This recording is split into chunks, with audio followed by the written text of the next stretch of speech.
Tak larang sang anak bertemu Nasar, Musdalifah, ungkap respon Fahlan Absar dan Fadel Islami.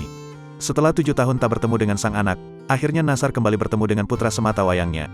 Pertemuan pertama kali terlihat pada unggahan mantan istri Nasar, Musdalifah, di sebuah acara perayaan ulang tahun Bambang Susatyo. Dalam unggahan tersebut, Nasar nampak sangat bahagia bisa memeluk sang putra kembali.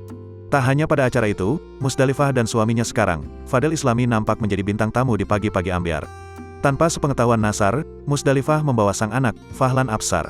Nasar nampak kaget dan langsung memeluk sang anak. Musdalifah justru mengaku tak ada kecanggungan yang terjadi di antara ayah dan anak tersebut.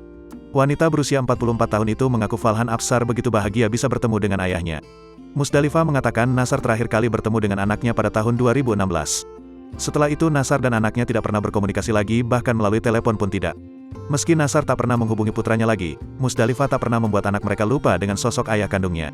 Tak hanya dirinya saja, bahkan suami barunya pun tak pernah mengajari Fahlan Absar untuk melupakan Nasar. "Aku kan nggak pernah bikin anak lupa sama ayahnya. Papa Fadelnya juga nggak pernah. Ini papa kamu lagi nyanyi. Selalu dikasih tahu, sosok ayahnya, biar nggak lupa," ujar Musdalifah. "Sibuk juga bapaknya, aku ngerti," lanjutnya lagi. Meski sudah 7 tahun Nasar tidak bertemu dengan anaknya, Musdalifah menjelaskan bahwa mantan suaminya itu selalu tahu perkembangan anaknya.